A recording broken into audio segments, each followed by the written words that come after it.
Hey guys, it's John with PaintballTrainingGuide.com. Today we are covering what is a zone. A zone on the field is the area of the field in which you will protect. That is your area of the field that you're responsible for. For example, if you're in this tower here, you are going to be responsible for everything heads up and over. Most likely. You could also be responsible for the area across the field until the snake gap. So both of those zones could be what you're responsible for. If you were in the Aztec here,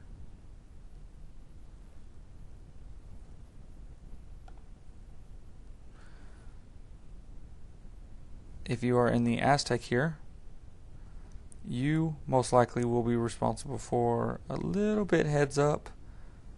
But if you notice, these cans and whatnot are in the way once your opponent would move down the field, you're probably going to be responsible for the spot here and all of these bunkers all the way down to here. What this means is that each player in your team needs to know which zones they're responsible for. So you really want to make sure you know your zones. Each player, if you know your zones on the field, you can really lock down the entire field or at least protect it from the other team moving down. For example, if this player here, their job was across, and this player here, their job was the tape, you know that this player here can see everything that happens down this tape, while this player here can see everything that happens down this tape. The only thing that you don't have covered is the center of the field here. So what you could do is you could either take this guy, have him shoot across. Not a big fan of that. You could make sure that your snake guys know that when they get in, they shoot up the center of the field. So any of these guys here, maybe even this corner back here, could potentially look inside. It really depends on the actual layout once you get out there and start walking around. You also want to be realistic whenever you are setting up your zones.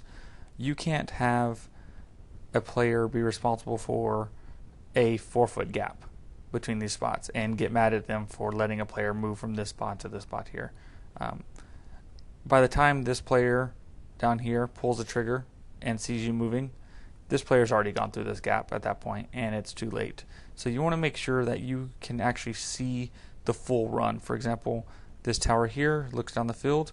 I can see the outside and I can see the inside of that Aztec there. So as that player is trying to get ready to move, I can see them move the entire time.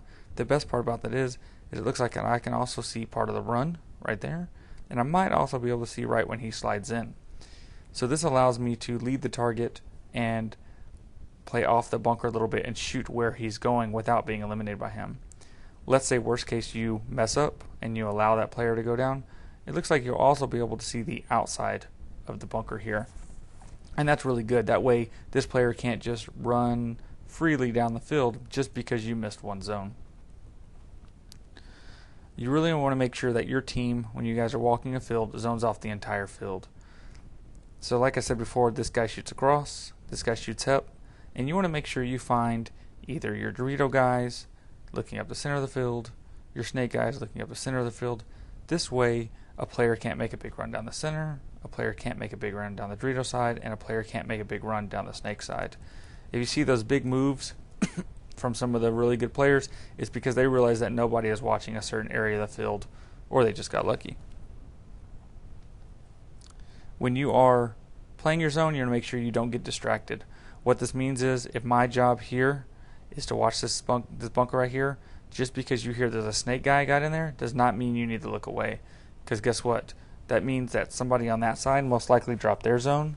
As soon as you look that way, then you drop your zone. And now you have players that are able to freely move down the field. And it's going to make it harder on your front guys to do the job they need to because they're worried about the players getting closer to them and moving down the field. Also, of course, paintball is a game of angles. So the further you allow the team down the field, the harder it gets for you to live in a center spot like this. And of course, the last thing is you have to practice your zones. A lot of the pro teams, what they'll do is they will practice just half the field. So this guy's job will be to shoot this way, this guy's job will be to shoot this way, and this guy's job will be to shoot heads up. And they will practice this over and over and over and over and over again. The best part about that is you get really good at fighting out of this bunker. You get really good at knowing when this guy wants to move. You get really good at knowing what this guy needs to do in order to move, and you know how to protect yourself from him moving again. You can work with your other guys that are watching zones. If there's a guy in your zone and he's about to move into somebody else's zone, and you know this, you can have a call for example, you could say fire, fire, fire. This player knows immediately to shoot this gap here because this guy's moving from your zone to their zone. So these are just a few pointers, guys. And we'll be covering more things as time goes by. So pay attention. Make sure you sign up for our email blast. We send out new tips at least once a month, and we'll post new articles all the time. Thank you guys for listening and watching. If you guys have any questions, please comment below. Leave a comment on the website. If you like the video, please share it with your teammates. We will have more information for you guys soon. Thanks a lot.